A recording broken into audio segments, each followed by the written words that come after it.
que l'esprit soit avec nous, puis nous on dit avec votre esprit. Et je dis, tu vois, là, il faut bien comprendre, esprit. Ça veut dire tout notre être animé par l'esprit. Hein.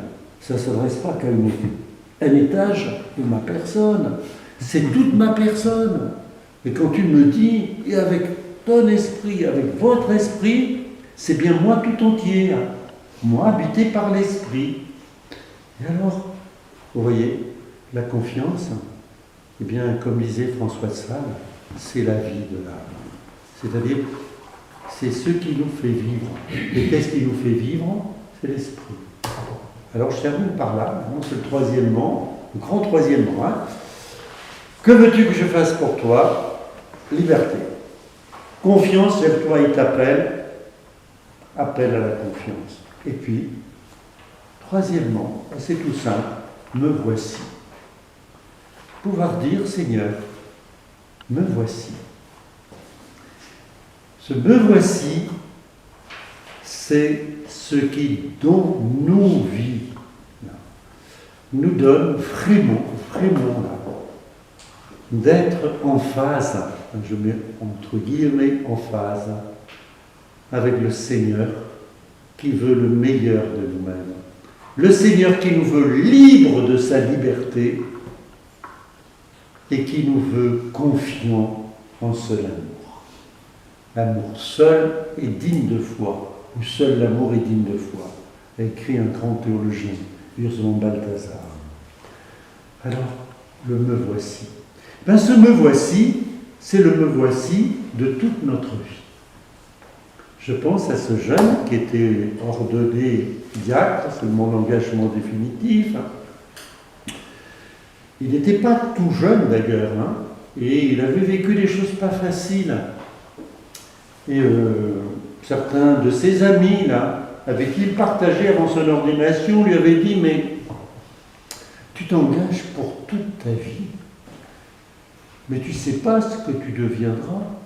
Alors tu ne pourrais pas t'engager, voilà, pour quelques années, donner le meilleur de toi-même. Et lui avait dit, vous savez, là, dans toute cette préparation que j'ai vécue, j'ai compris une chose. Je n'aurai pas trop de toute une vie pour dire que le Seigneur est la vie de ma vie. Et pour dire aux autres, vous savez, il est aussi la vie de votre vie. Le Seigneur, la vie de notre vie. Toutes les étapes, tout ce qu'on pourra vivre tout au long du chemin.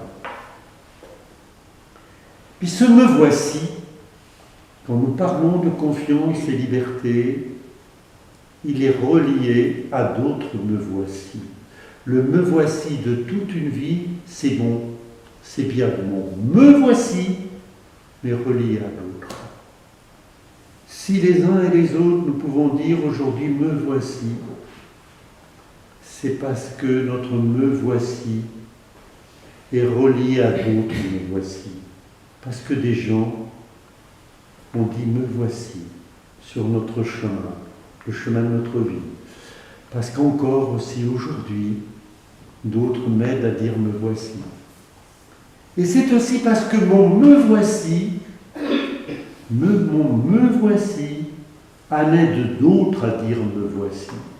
Quelquefois ce me voici dans nos vies, quand on se dit oh, vous savez maintenant, oh, je ne suis plus très, très présent comme j'aurais voulu l'être, comme je l'ai été à tant de personnes. Mais là, dans le secret de nos cœurs, il se passe quelque chose. J'ai toujours dans mon agenda ce petit texte de Sœur Thérèse Bénédicte de la Croix, Edith Stein, morte ainsi en camp de concentration, 1942.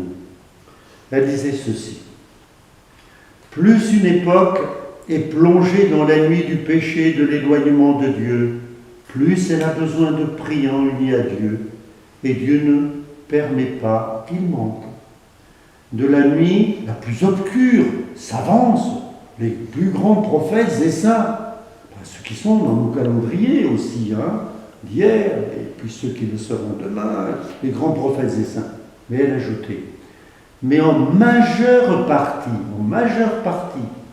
ce fleuve de vie mystique qui se forme reste invisible, assurément, les tournants décisifs de l'histoire du monde sont essentiellement conditionnés par des âmes dont aucun manuel d'histoire ne parlera.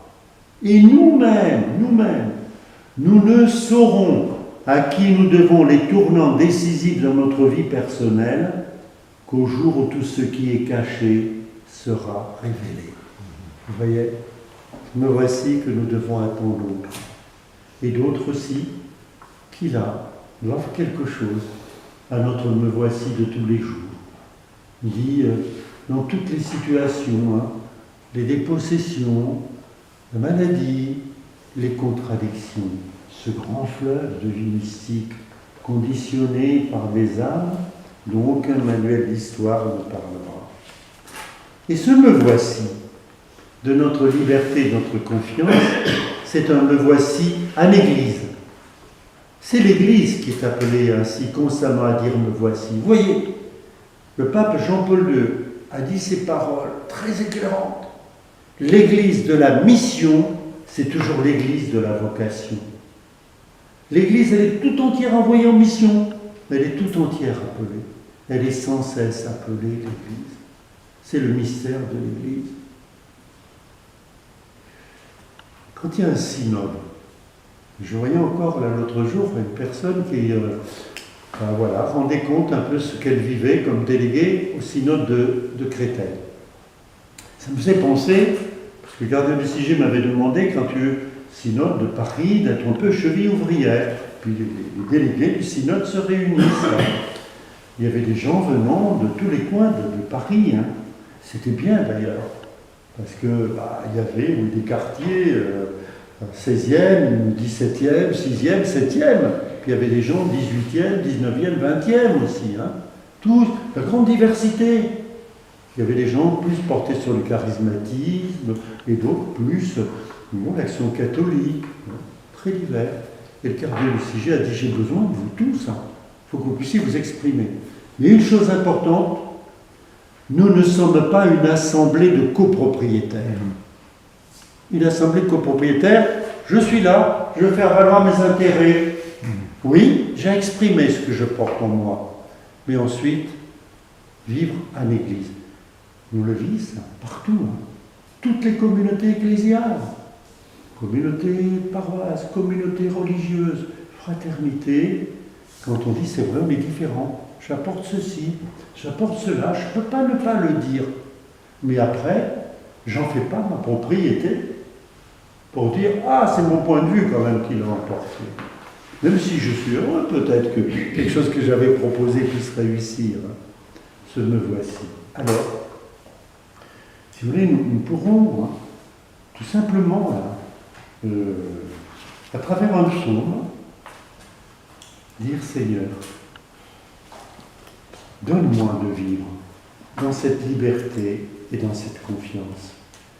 Donne-moi, Seigneur, de dire au cœur de ma vocation, de l'aujourd'hui, de ma réponse à ton appel, de dire ce me voici. Il y a un psaume, il y a le me voici. C'est le psaume 39. 39 dans l'office de prière, 40 dans la Bible. 39, c'est lundi 2, milieu du jour.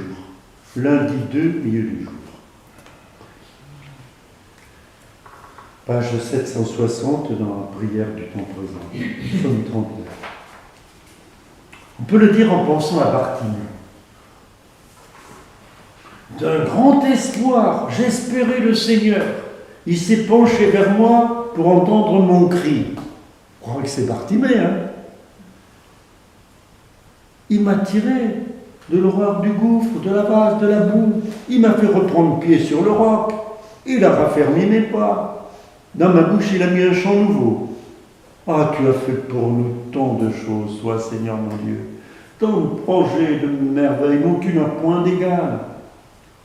Mais Seigneur, tu ne voulais ni offrande, ni sacrifice. Je voulais te donner plein de choses et tu m'as dit non, non, c'est toi que je veux. Oui, donne-moi des choses, mais en te donnant toi-même. Tu ne voulais ni offrande, ni sacrifice. Tu as ouvert mes oreilles.